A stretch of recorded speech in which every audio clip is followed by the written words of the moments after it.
there, almost.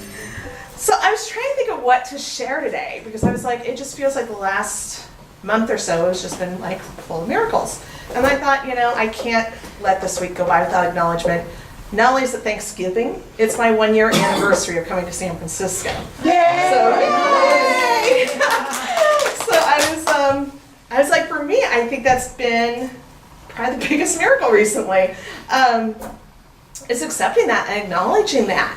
I came to San Francisco. It was, for those who haven't heard, it wasn't exactly what I was planning. I had a whole different plan, and I was not planning on doing this. And I kept saying, okay, well, fine, I'll go do the interview and show everybody that I'm not supposed to go to San Francisco. And then the interview went well. And I said, well, I'll tell them I have to get an apartment. Well, everybody knows I'm not going to get an apartment that I want, and that fell into place. I finally got to some fine. I'm going to San Francisco.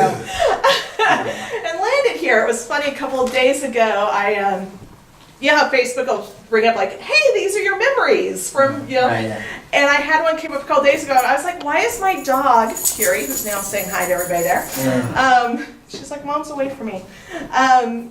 It came up, it was like her in her bed, but I could tell like her bed was in the car. And I was like, why is her bed in the car? And then I realized it was when I was moving, I had been on retreat in the mountains, and it was the day I had moved from the mountains to San Francisco. It was about 3 days ago. Wow. And I was like, oh my gosh, that was the day. And so I was just thinking about this past year. When I came here, I think there was a lot of trepidation on my part. I'd always said, I'm not moving to San Francisco. Now I'll say my idea of San Francisco was Pier 39 in the financial district. I didn't know there was like this really cool part of San Francisco out there.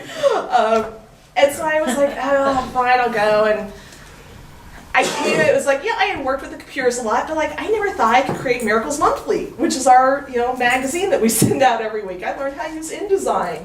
And I was terrified of the 2016 conference. I didn't tell anybody this. We had the big ACIM conference in Las Vegas. And it wasn't just my first conference. It was like helping run it. It was my first conference ever for a Course in Miracles conference. And I was like, I don't know if I could do this. And at the end, all the presenters were like, this is one of the best conferences ever. And I was like, oh my gosh, it worked out. And, I had a client who's not a member here, but I had a client for a while that I was doing counseling with. And she said to me, she goes, I've gone to a whole bunch of psychologists and this, that. She goes, you're the best counselor I've ever had.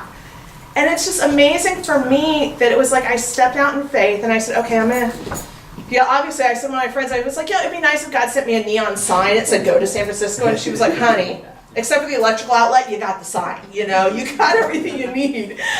And so for me, the miracles really is that I just stepped out. Like I followed where I felt led to go. And I've been so blessed. I've got, and I'll throw in my, Rule 39 or whatever rule. I have a boss who's great. I love working with Reverend Tony. And it's probably one of the first jobs. Right on, sister. Woo! You tell it like it is, girl. I come in and I'll do something. I'm like, well, that's just my job. And he'll be like, oh my gosh, I'm so grateful for everything you did. And it was like, I was like, well, of course I'm going to help cook Thanksgiving dinner. It's, it's the minister's cooking. The assistant minister should be helping cook it. And I got like all these texts like, oh my gosh, we're so grateful for your help. And I was like, it just made me feel so loved and so cared about to be in an environment where I have somebody who's always really supportive and a community who's really grateful and has been so loving and so supportive and driven me around when my foot's bummed out even worse than it is today. And that for me is the miracle. It's just when I stepped out and followed where I felt led, the beauty and love and grace that's come into my life. So thank you. All right. Thank you.